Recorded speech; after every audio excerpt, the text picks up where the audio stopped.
Good morning students. અગાઉના તાસમાં આપણે સેલ્વી પંકજમ વિશે અભ્યાસ કર્યો હતો, જેમાં પહેલા વિડીયોની અંદર લેખક પરિચય અને લેખક ગાંધીગ્રામ આવે છે, મુંબઈથી ગાંધીગ્રામ આવે છે અને બાહ્ય પરિવેશ જોવે છે અને પછી મનમાં વિચારે છે કે અહીંયા આવીને મેં કોઈ મોટી ભૂલ તો કરી નથી ને, એ એટલે સુધી જોયું હતું. બીજા વિડીયોની અંદર આપણે સેલ્વી પંકજમને મળે છે અને મળ્યા પછી સેલ્વી પંકજમની વાતચીતથી એમને લાગે છે કે ખરેખર મેં અહીંયા આવીને કોઈ ભૂલ કરી નથી અને ગાંધીગ્રામની અંદર જે સંસ્થાઓ છે એ સંસ્થાઓની મુલાકાત લે છે અને ત્યાં અનાથાલયની મુલાકાતે જાય છે અને ત્યાં બાળકોનું એક જૂથ પંકજમને ખેંચીને લઈ જાય છે. ત્યાં સુધી આપણે જોયું હતું. હવે ત્રીજા વિડીયોની અંદર આપણે આગળ જોઈએ તો મારા માનમાં એ ઘરની કલ્પના ઉઠવા લાગી. સ્વચ્છ સુંદર જ નહીં પણ સંસ્કારી અને કલાત્મક ગૃહની પંકજમનું વર્તન એટલું સુશીલ હતું કે મારી બધી જ શંકાઓ એણે દૂર કરી નાખી. અહીંયા ત્યાં સુધી આપણે છેલ્લે પાઠ જોયો હતો બીજા વિડીયોની અંદર. હવે ત્રીજા વિડીયોમાં ત્યાંથી નીકળી અમે સીધા ઇન્સ્ટિટ્યૂટ હોમમાં આવ્યા. દરવાજામાં પ્રવેશ કરતાં એ બોલી, અમને સૌને આ સંસ્થાનું બહુ જ ગૌરવ છે. અમે એને કલગીરૂપ સંસ્થા માનીએ છીએ. આ બાળકોમાંથી એક જૂથ પંકજમ બાજુ ધસી આવ્યું અને એને લગભગ મારાથી દૂર ઘસડી ગયું અને પેલા બાઈ મારી પાસે આવ્યા, જે બાળકોને સાચવનારા બાઈ હતા એ મારી પાસે આવ્યા અને એમને મારી પાસે આવીને કહ્યું કે હવે તમને પંકજમ મળશે નહીં. પંકજમ હવે બાળકો સાથે છે, કારણ કે આખા દિવસમાં બાળકો એને મળ્યા નથી, તો એ તમને હવે હાલ મળશે નહીં. આવો હું તમને આ સંસ્થાની મુલાકાત કરાવી દઉં. આ સંસ્થા એ કલગીરૂપ છે. બધા બાળકો એમની તરફ પંકજમ તરફ ધસી આવ્યા અને એને લગભગ મારાથી દૂર ઘસડી ગયું. પેલા બાઈ મારી પાસે આવ્યા, નમસ્કાર કરીને બોલ્યા, હવે તમને પંકજમ થોડો વખત નહીં મળે. આજે બાળકો એને મળ્યા નથી એટલે આ તક મળતા એની સાથે થોડું ખેલી લેશે. પછી ચાલો હું તમને આ સંસ્થાનો પરિચય કરાવી દઉં. એ એક અત્યંત મજાનું સ્થળ હતું. અનાથ બાળકો માટેનું તો સ્વર્ગ જ ગણાય. તદ્દન નાના બાળકોના રૂમમાં અમે પહેલાં ગયા. 3-4 શિક્ષિકાઓ અને આયાઓ બચ્ચાઓની દેખભાળ રાખતા હતા. બધાને નર્સરીને મોન્ટેસોરી શિક્ષણની તાલીમ ત્યાં જ આપવામાં આવી હતી. 5-10 મિનિટ હું ત્યાં થોભ્યો. બે પરસ્પર વિરોધી લાગણીઓનું ઘર્ષણ મારા મનમાં ચાલી રહ્યું હતું. સ્વચ્છ અને પ્રેમાળ વાતાવરણમાં ઉગી રહેલા ફૂલો મને ખુશ કરી રહ્યા હતા, તો બીજી બાજુ એમના નિકટના સંબંધીઓથી ત્યજાયેલા હતા. એ જાણી હું અત્યંત વેદના અને દુઃખ અનુભવી રહ્યો હતો. એક જાડો આનંદી બાળક ઘૂંટણિયા ભરતો મારી પાસે આવ્યો. મેં એને ઉંચકી લીધો. એ ખિલખિલાટ હસી પડ્યો. એને નીચે મૂકીને અમે જવા માંડ્યું ત્યારે એ ઊંચી સાદે રડવા માંડ્યો. એટલે જ્યારે નાના બાળકો અનાથાલયમાં આવ્યા ત્યારે નાના બાળકોના રૂમમાં ગયા, ત્યાં બે આયાઓ બાળકોની સાર સંભાળ રાખતી હતી અને શિક્ષિકાઓ એમને કેળવણી પણ આપી રહી હતી. એ જોયું. પછી એક બાજુ મને આનંદ પણ થયો કે અનાથ બાળકોનો આ રીતે અહીં સંભાળ લેવામાં આવે છે અને બીજી બાજુ દુઃખ પણ થયું કે આવા નાના ગુલકાઓ એમ કે પોતાના સગા સંબંધીઓથી વિખૂટા પડેલા છે, એનું દુઃખ પણ થયું. આમ બંને પ્રકારની ઉર્મિઓ એમના હૃદયમાં ઉદ્ભવી અને પછી એક ઘૂંટણીએ ચાલીને એક નાનો બાળક એમની પાસે આવ્યો. એમને ઉંચકી લીધો તો એ હસી પડ્યો અને પછી એને ઉતારીને ચાલવા માંડ્યા ત્યારે એ મોટા સાદે રડવા લાગ્યો. મારું અંતર દ્રવી ઉઠ્યું. અંતર દ્રવી ઉઠવું એટલે પીગળી જવું, અંતર પીગળવું. અંતર દ્રવી ઉઠ્યું. અત્યંત ચોખ્ખી વ્યવસ્થિત બાળકોની શારીરિક અને માનસિક પ્રગતિ માટે બધી જ સામગ્રીથી સજ્જ એ રૂમો મારા ચિત્તમાં સદાય માટે મઢાઈ ગયા. મઢાઈ જવું એટલે પણ જડાઈ જવું. અંતર દ્રવી ઉઠવું. અંતર દ્રવી ઉઠવું અંદર પીગળવું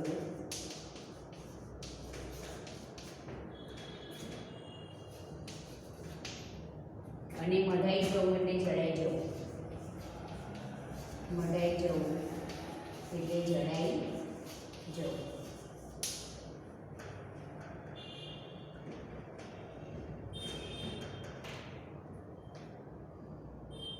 અહીંયા મારું અંતરદ્રવ્ય ઉઠ્યું.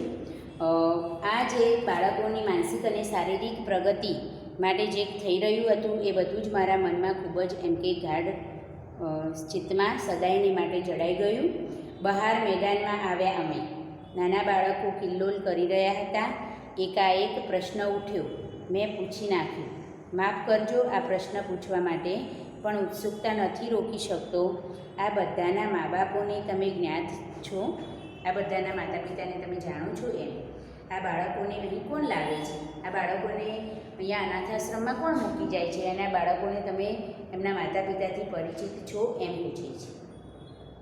ત્યારે બધા જ ગરીબ, તવંગર, પુનિત અને પાપી, પુનિત એટલે પવિત્ર, પાપી, દુર્જન અને સજ્જન, જેના દિલમાં રામ વસ્યો હોય છે તે બાળકનું ગળું ટૂંપવાને બદલે કે રજડતું છોડી દેવાને બદલે એને અહીં લઈ આવે છે. રામ ગળું ટૂંપી દેવું એટલે મારી નાખવું. જે પાપી હોય કે પુણ્યશાળી હોય, ગરીબ હોય કે અમીર હોય, સજ્જન હોય કે દુર્જન હોય, બધાના દિલમાં, જેના પણ દિલમાં રામ વસ્યો છે એ બાળકને ક્યાંકથી આવું બાળક મળે તો એને મારી નાખવાને બદલે અહીં લઈ આવે છે. રજડતું મૂકવાને બદલે કે એને મારી નાખવાને બદલે અહીં લઈ આવે છે. ગટરમાંથી, કૂવામાંથી, ઉકરડેથી, જંગલમાંથી કઈ કલ્પનામાં ન હોય એવી જગ્યા, ગંદી જગ્યાઓમાંથી માણસો એમને બહાર કાઢી આપી જાય છે. કોઈક જ વખત અમને એમના મા બાપોની જાણ થાય છે, કોઈ વખત જ અમને એમના માતા પિતા વિશે જાણ હોય. એમ મોટાભાગનાને તો નથી જ.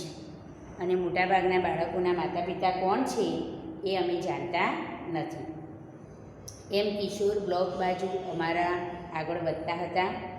તમે આ બાળકોને કેવી રીતે તૈયાર કરો છો? તેઓ તેમની કમનસીબ દશાથી માહિતગાર હોય છે. એ ઉંમરલાયક થાય ત્યારે નોર્મલ માણસની માફક આ દુનિયામાં જોડાઈ શકે છે. સમાજ એમને કઈ રીતે સ્વીકારે છે?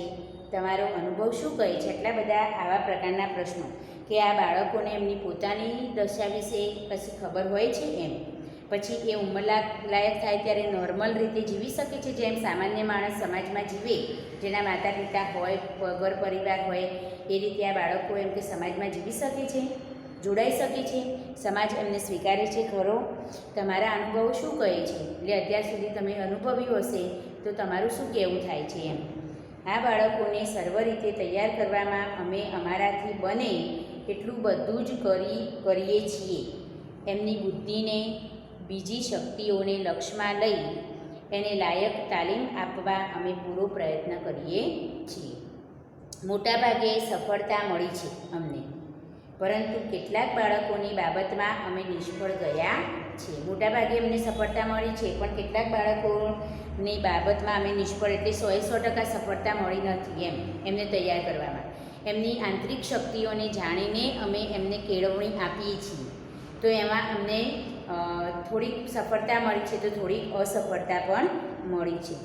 તમને એક નક્કર જ દાખલો આપો કે તમે પંકજમના મિત્ર છો.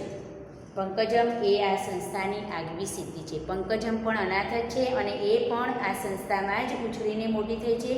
આજે તમે એને પ્રત્યક્ષ જોઈ શકો છો કે પંકજમ એ કેટલી સિદ્ધિઓ પ્રાપ્ત કરી છે. તો જે બાળકો છે એ પ્રમાણે શક્તિશાળી, કે એમનામાં આંતરિક શક્તિ છે, તો એ રીતે તૈયાર થઈ શકે છે. અને જેનામાં આંતરિક શક્તિ નથી એવા બાળકોને કેળવવામાં અમે નિષ્ફળ જઈએ છીએ. એમ તો પંકજમ એ આ સંસ્થાની આગવી સિદ્ધિ છે. તમે જાણો છો એનું નામ અમ્માએ જાણી બૂજીને રાખ્યું છે, એટલે જાણી બૂજીને એટલે જાણી જોઈને રાખ્યું છે. એક આદમનું કમળ છે, એ આ સંસ્થાનું ફરજંદ છે. ફરજંદ એટલે સંતાન. એ આ સંસ્થાનું ફરજંદ છે એટલે સંતાન છે. તો અમ્મા અને અપ્પાએ એનું નામ જાણી જોઈને રાખ્યું છે. મારી છાતીમાં ભયંકર કડાકો થયો. ભયંકર કડાકો થયો એટલે કે આઘાત સાથે આશ્ચર્ય થયું. આ વાત સાંભળીને એમને આઘાત સાથે આશ્ચર્ય થયું. આ સૌમ્ય અને શાંત છોકરીની જોડ શોધવી મુશ્કેલ છે. ભણવામાં એ ફર્સ્ટ ક્લાસ ફર્સ્ટ છે, એટલું જ નહીં બીજા ક્ષેત્રોમાં પણ એ મોખરે રહી છે. શું લેખન, શું નર્તન કે શું વક્તૃત્વ, કોઈ પણ ક્ષેત્ર હોય, બધા જ ક્ષેત્રમાં એ સૌથી અવ્વલ રહી છે. એ આ સંસ્થાનું જ સંતાન છે, એ આ સંસ્થાનું જ ફરજંદ છે. એ કાદવનું કમળ છે, કાદવમાં ઉછળેલું કમળ છે. મારા મનમાં એ શબ્દો બોલાવા લાગ્યા. એમાં મા બાપની તમને જાણ છે ખરી? પૂછી લીધું કે ભાઈ તમને પંકજમના માતા પિતાની જાણ છે ખરી? સહજ જ પ્રશ્ન થઈ ગયો મારાથી. ના, એના મા બાપ, સ્નેહીજનો જે ગણો તે આ સંસ્થા જ છે, ને એનાથી પણ અધિકતર એવા અમ્મા અને અપ્પા એ જ એના માતા પિતા માને છે. મારા હૃદય તલમાં સુપ્ત પૂર્વગ્રહો સરવરવા માંડ્યા. એટલે કે પહેલેથી બંધાયેલા અભિપ્રાય ફરીથી પાછા સરવરી ઉઠ્યા. હૃદય તલમાં એટલે હૃદયના ઊંડાણમાં સુપ્ત પૂર્વગ્રહો એટલે પહેલેથી બંધાયેલા અભિપ્રાયો સરવરી ઉઠ્યા. આને કેમ પરણાય? એના માતા પિતાનું, એના કુળનું કોઈ જ કશું ખબર નથી, તો કેવી રીતે એની સાથે લગ્ન કરી શકાય? એ કોણ હશે? એની મા જરૂર પતિતા હશે, પતિતા એટલે પાપીણી જ હશે એવું એ વિચારે છે. કેવો એ વંશવેલો હશે? એનો વંશવેલો કેવો હશે? અમે કિશોર બ્લોક આગળ પહોંચ્યા. નાના વાડામાં પંકજમ કિશોરીઓને સસલાની સંભાળ કેમ લેવી એની પર સમજૂતી આપી રહી હતી. અમે વાતો કરતાં ગયા ત્યારે મને એમ કે જાણ થઈ કે પંકજમ પણ એવી અનાથ છે. એના કુળનું, એના માતા પિતાનું કોઈ જ કોઈને ખબર છે નહીં, તો એવી યુવતી સાથે કેવી રીતે પરણાય? કોણ હશે? એની મા કેવી હશે? એવા મનમાં પ્રશ્નો સરવરવા માંડ્યા. અને એમનું મન થોડું વિચલિત થઈ ગયું. એ કિશોર બ્લોક તરફ આગળ પહોંચ્યા. ત્યાં વાડામાં કિશોરી બાળકોને શીખવતી હતી કે સસલાની સંભાળ કેવી રીતે રાખવી. મારી સામે જોઈ એણે એક મોહક સ્મિત કર્યું એટલે હસી. પરંતુ શીત બની ગયેલા મારાથી સામું ન હસાય. પેલા વિચારોથી હું ઊંડાણમાં ખોવાઈ ગયો હતો, એટલે મારાથી એની સામે હસી શકાયું નહીં. તને એના પૂર્વજીવન સાથે શી નિસ્બત એટલે સંબંધ? એને જો કેવી નિર્મલ, નિર્દોષ ને નિખાલસ છે, પૂર્વજીવનથી શું તારે જાણીને શું કરવું છે? એનાથી શું સંબંધ? એને જો કેવી નિર્મલ અને નિખાલસ છે. શું તું તારા પૂર્વગ્રહમાંથી મુક્ત નહીં બની શકે? તું તારા પૂર્વગ્રહોમાંથી બહાર નહીં આવી શકે? પણ એની મા કોની સાથે, કેવો સંબંધ હશે? આવા વિચારો તો એમના મનમાં રમ્યા કરે છે. ભયંકર ગજગ્રાહ ચાલવા માંડ્યો મારા મનમાં. ભયંકર ગજગ્રાહ ચાલવા માંડ્યો એટલે તર્ક વિતર્ક, ભયંકર તર્ક વિતર્ક એમના મનમાં ચાલવા માંડ્યું કે કોણ હશે, કેવા કુળની હશે, એની મા કોણ હશે? આવા બધા પ્રશ્નો એમના મનમાં થવા લાગ્યા. ભયંકર ગજગ્રાહ ચાલ્યો. હાલ એને સ્વીકારવું એમના માટે એમ કે મુશ્કેલ બની ગયું. એક પ્રકારની લાખ પ્રયત્ન કરવા છતાંય મનમાં ઉઠતી એક પ્રકારની ધૃણા હું કેમે રોકી શકતો ન હતો. હૃદયને આળું બનતું અટકાવી શકતો નહોતો. એટલે ફરીથી હું હૃદયને નરમ બનાવી શકતો નહોતો. ત્યાંથી ભાગી નીકળવાની વૃત્તિઓ જોર કરીને ઉછળી રહી. હું મૂંગો બની ગયો. ત્યાંથી ભાગી જવાની વૃત્તિઓ ઉછળી રહી હતી, જોર કરીને ઉછળતી હતી. હું મૂંગો બની ગયો. એમ બેઉ ગેસ્ટ હાઉસ તરફ જઈ રહ્યા હતા. શાંત સંધ્યા રાત્રિ બની રહી હતી અને એકદમ શાંત બની ગયા તમે. આમ એ શું બોલે અને શું ન બોલે એ કંઈ સમજાતું નહોતું, એટલે કશું બોલ્યા વિના જ એ આગળ વધતા હતા. ગેસ્ટ હાઉસ તરફ જઈ રહ્યા હતા. એટલે પેલા બેન જે સાથે હતા એમને પૂછ્યું કે તમે તો સાવ શાંત બની ગયા. તો કે કેમ એવું થયું કે અમસ્તો જ ડિસ્ટિટ્યૂટ હોમ જોયા પછી ઘણાની આવી સ્થિતિ થઈ જાય છે. એટલે આ જે અનાથ આશ્રમ છે, અનાથાલય છે, એ જોયા પછી ઘણા લોકો આવા એમ કે થઈ જાય છે. મારા મને એનામાં દોષ શોધવાની પેરવી કરવા માંડી. તજવીજ કરવી, પેરવી કરવી એટલે તજવીજ કરવી એટલે મારા મને એનામાં દોષ શોધવા માટેની શરૂઆત કરી.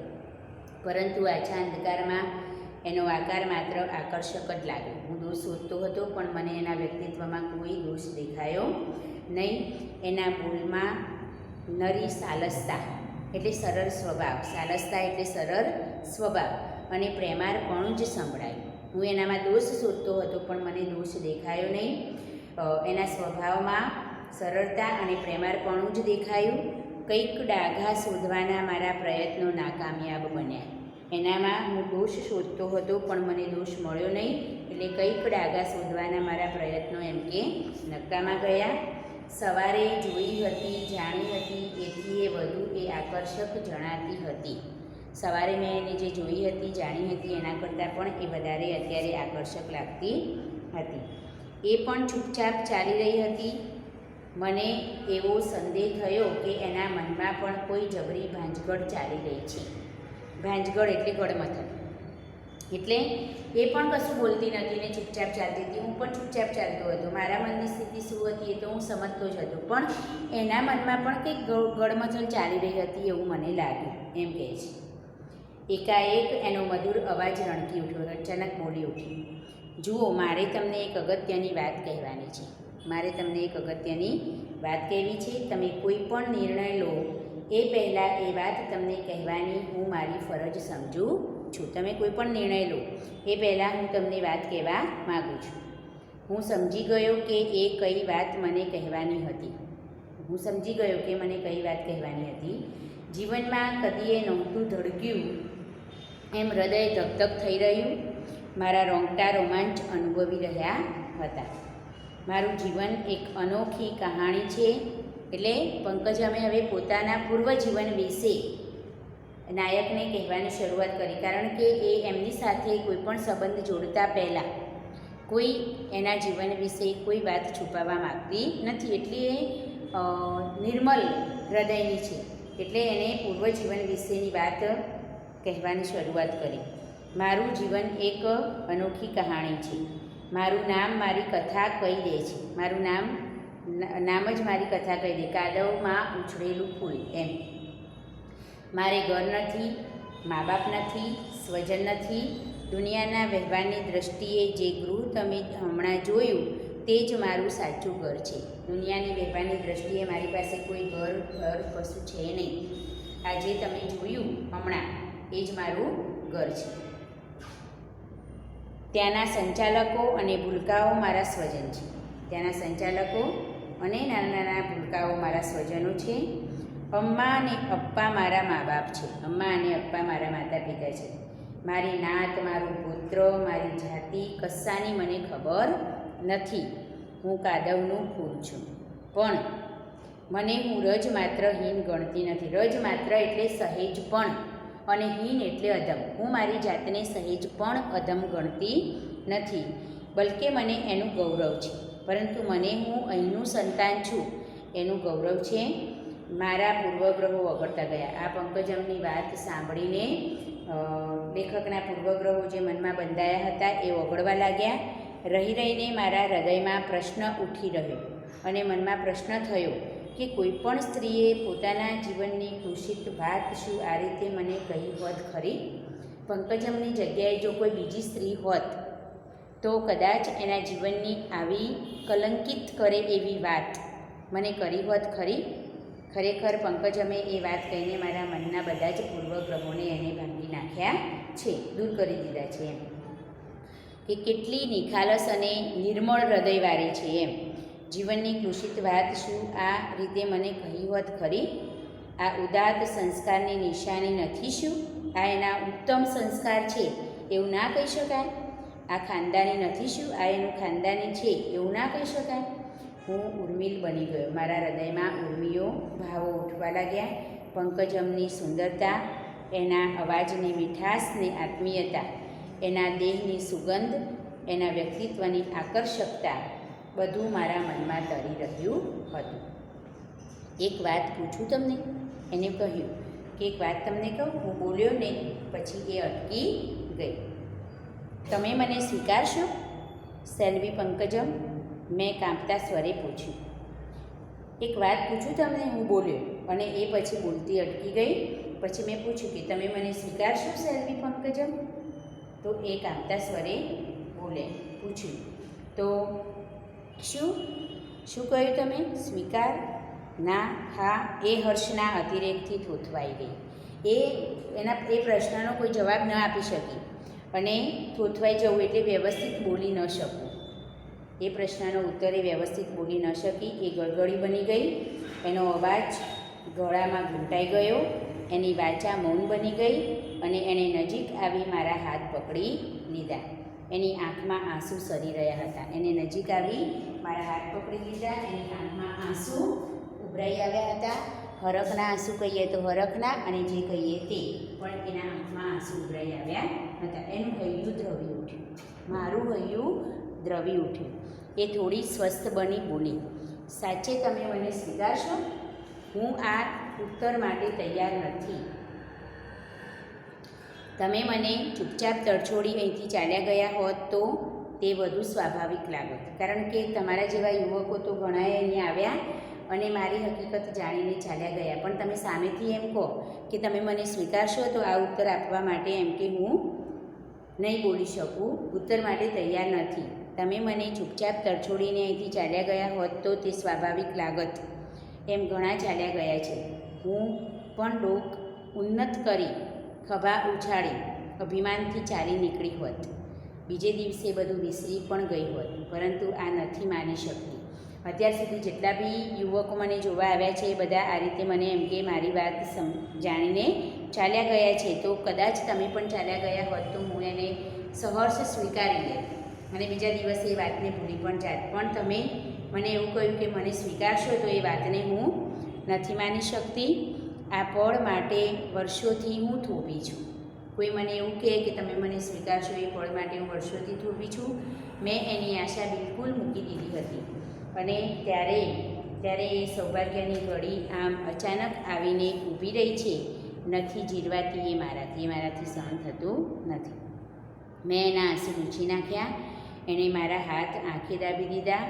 મને લગભગ ઢસડતી એ બોલી, ચાલો જલ્દી ચાલો, અમ્મા અને અપ્પાને સમાચાર આપીએ અને એમના આશીર્વાદ લઈએ. મારી વાતથી એ એટલી ગળગળી બની ગઈ કે આંખમાંથી આંસુ પણ આવી ગયા અને વાતને સ્વીકારવા જાણે સ્વપ્ન જોતી હોય એવું એને લાગ્યું. અને પછી ફટાફટ એ અમ્મા અને અપ્પા પાસે જઈને આશીર્વાદ લેવાની ને સમાચાર આપવાની વાત કરીને એમને લઈ જાય છે. અને મોગરાની મીઠી મહેક વાતાવરણમાં પ્રસરતી હોય એવો અનુભવ થયો. આમ સેલ્વી પંકજમના ઉત્તમ ચરિત્ર તરફ લેખક આકર્ષાયા. એટલે કે નાયક આકર્ષાયા, કાવ્યનાયક, અને નાયકે એમની સાથે વિવાહ કરવા માટેની મંજૂરી પણ આપી દીધી. હવે આપણે આ પાઠ પરથી એ બોધ મળે કે જરૂરી નથી કે માણસ ઊંચા કુળમાં જન્મ્યો હોય તો જ સંસ્કારી હોય. માણસ ગમે ત્યાં, માણસની ઓળખ, માણસના સંસ્કાર જ એની સાચી ઓળખ છે. તો માણસ ગમે એના કર્મો એની સાચી ઓળખ છે. એટલે કાદવમાં ઉછળેલું કમળ, કાદવમાં થયેલું કમળ જેમ દેવશિરે ચડે છે, એવી જ રીતે અહીંયા સારા કર્મો કરનાર વ્યક્તિ પણ સમાજમાં એ ફૂલની જેમ જ એમ કે સમાજને સુવાસિત કરે છે અને પ્રતિષ્ઠિત હોય છે. માટે માણસનું વ્યક્તિત્વ, માણસની ઓળખ એના કુળથી નહીં પણ એના કાર્યોથી હોય છે. એવું આ પાઠ પરથી આપણને, પંકજમના વ્યક્તિત્વ પરથી આપણને જાણવા મળે છે અને શીખવા મળે છે. સ્વાધ્યાયના પ્રશ્નો જુઓ તો ગાંધીધામમાં પ્રવેશતા જ નાયકને શું પ્રશ્ન થયો? તો એવો પ્રશ્ન થયો કે મેં અહીંયા આવીને કોઈ મોટી મૂર્ખાઈ તો કરી નથી ને? અને અનાથ બાળકોની મુલાકાતથી નાયિકા વિશે શું વિચાર આવ્યો? તો આને કેમ પરણાય? એની માં કેવી હશે, કેવી પતિતા હશે, કેવો એ વંશવેલો હશે, મારું મન કેવું વિરક્ત બની ગયું છે. એટલે આ રીતે એમના મનમાં અનેક વિચારો રમવા લાગ્યા. અહીંયા તમારે હેતુલક્ષી પ્રશ્નો તમે જેટલા વધુ બનાવશો એટલા તમે સારી રીતે પાઠને સમજી શકશો. કેટલાક રૂઢિપ્રયોગો તમને એટલે બીજા 10 હેતુલક્ષી પ્રશ્નો તમારે અહીંયા સ્વાધ્યાયમાં તો 2 જ એક વાક્યના આપ્યા છે, પણ તમારે જાતે પાઠ વાંચીને એમાંથી 10 હેતુલક્ષી પ્રશ્નો તમારે બનાવવાના છે. બરાબર. શબ્દો ઘોડાવા માંડવા એટલે શબ્દો ગુંડાયા કરવા. શબ્દો ઘોડાવા માંડવા એટલે શબ્દો ગુંડાયા કરવા. શબ્દો ગુંડાયા કરવા. ભયંકર ગજગ્રાહ ચાલુ. ભયંકર ગજગ્રાહ ચાલુ. તો મનમાં અત્યંત પીડા થવી. મનમાં અત્યંત પીડા થવી.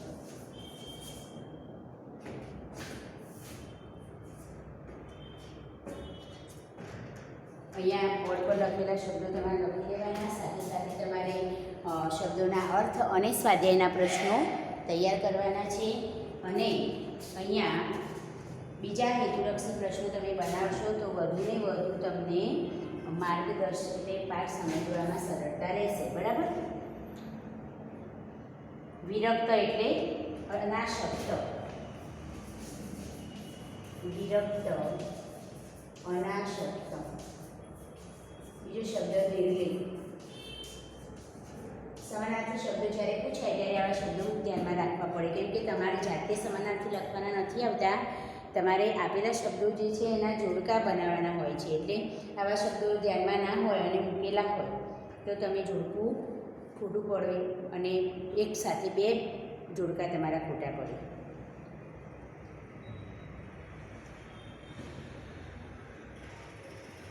પૂર્વગ્રહ એટલે પહેલેથી બંધાયેલો અભિપ્રાય. પૂર્વગ્રહ પહેલેથી બંધાયેલો અભિપ્રાય એને પૂર્વગ્રહ કહેવાય. આપણે કોઈ માણસ વિશે નથી નક્કી કરી દેતા કે એ માણસ તો આવો હશે, કે આવો છે, એના ભાઈ બહેન આવા છે એટલે એ પણ આવો હશે, તો એના વિશે આપણા મનમાં બંધાયેલો પૂર્વગ્રહ કહેવાય.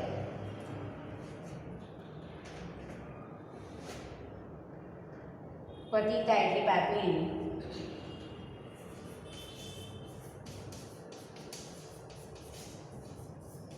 પાપી. હૃદયતલ એટલે હૃદયના ઊંડાણમાં. હૃદયતલ હૃદયના ઊંડાણમાં. ગજગ્રાહ એટલે તર્ક વિતર્ક. ગજગ્રાહ તર્ક વિતર્ક.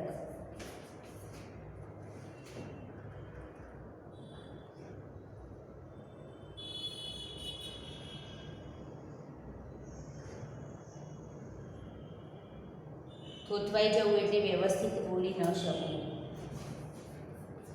થોથવાઈ જવું એટલે વ્યવસ્થિત બોલી